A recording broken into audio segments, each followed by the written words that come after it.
ഇയ്യോബ് അധ്യായം 5. വിളിച്ചു നോക്കുക, ഉത്തരം പറയുന്നവനുണ്ടോ?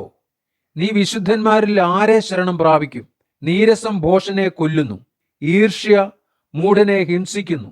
മൂഢൻ വേരൂന്നുന്നത് ഞാൻ കണ്ടു. ക്ഷണത്തിൽ അവന്റെ പാർപ്പിടത്തെ ശപിച്ചു. അവന്റെ മക്കൾ രക്ഷയോടകന്നിരിക്കുന്നു. അവർ രക്ഷകനില്ലാതെ വാതിൽക്കൽ വെച്ച് തകർന്നു പോകുന്നു. അവന്റെ വിളവ് വിശപ്പുള്ളവൻ തിന്നുകളയും. മുള്ളുകളിൽ നിന്നും അതിനെ പറിച്ചെടുക്കും. അവരുടെ സമ്പത്ത് ദാഹമുള്ളവർ കപ്പിക്കളയും. അനർത്ഥം ഉത്ഭവിക്കുന്നത് പൂഴിയിൽ നിന്നല്ല, കഷ്ടത മുളയ്ക്കുന്നത് നിലത്തുനിന്നുമല്ല. തീപ്പൊരി ഉയരെ പറക്കും പോലെ മനുഷ്യൻ കഷ്ടതയ്ക്കായി ജനിച്ചിരിക്കുന്നു.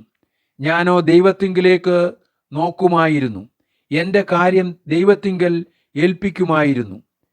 അവൻ ആരാഞ്ഞുകൂടാത്ത വൻ കാര്യങ്ങളും അസംഖ്യമായ അത്ഭുതങ്ങളും ചെയ്യുന്നു. അവൻ ഭൂതലത്തിൽ മഴ പെയ്യിക്കുന്നു, വയലുകളിലേക്ക് വെള്ളം വിടുന്നു. അവൻ താണവരെ ഉയർത്തുന്നു, ദുഃഖിക്കുന്നവരെ രക്ഷയിലേക്ക് കയറ്റുന്നു.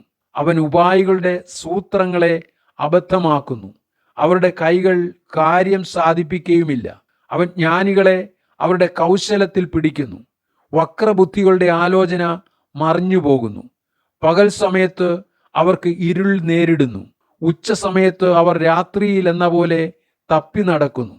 അവൻ ദരിദ്രനെ അവരുടെ വായെന്ന വാളിങ്കിൽ നിന്നും ബലവാന്റെ കയ്യിൽ നിന്നും രക്ഷിക്കുന്നു. അങ്ങനെ എളിയവന് പ്രത്യാശയുണ്ട്, നീതികെട്ടവനോ വായ പൊത്തുന്നു. ദൈവം ശാസിക്കുന്ന മനുഷ്യൻ ഭാഗ്യവാൻ. സർവശക്തന്റെ ശിക്ഷ നീ നിരസിക്കരുത്.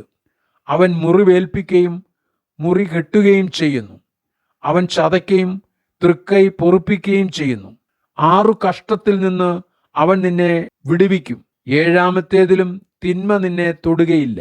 ക്ഷാമകാലത്ത് അവൻ നിന്നെ മരണത്തിൽ നിന്നും യുദ്ധത്തിൽ വാളിന്റെ വെട്ടിൽ നിന്നും വിടുവിക്കും. നാവെന്ന ചമ്മട്ടിക്ക് നീ ഗുപ്തനാകും. നാശം വരുമ്പോൾ നീ ഭയപ്പെടുകയില്ല. നാശവും ക്ഷാമവും കണ്ട് നീ ചിരിക്കും. കാട്ടുമൃഗങ്ങളെ നീ പേടിക്കയില്ല. വയലിലെ കല്ലുകളോട് നിനക്ക് സഖ്യതയുണ്ടാകും. കാട്ടിലെ മൃഗങ്ങൾ നിന്നോട് ഇണങ്ങിയിരിക്കും. നിന്റെ കൂടാരം നിർഭയം എന്ന് നീ അറിയും. നിന്റെ പാർപ്പിടം നീ പരിശോധിക്കും, ഒന്നും കാണാതെയിരിക്കയില്ല. നിന്റെ സന്താനം അസംഖ്യമെന്നും നിന്റെ പ്രജ നിലത്തെ പുല്ലുപോലെയെന്നും നീ അറിയും. തക്ക സമയത്ത് കറ്റക്കൂമ്പാരം അടുക്കി വെക്കുന്നത് പോലെ നീ പൂർണ്ണ വാർദ്ധക്യത്തിൽ കല്ലറയിൽ കടക്കും. ഞങ്ങളത് ആരാഞ്ഞു നോക്കി, അതങ്ങനെ തന്നെ ആകുന്നു.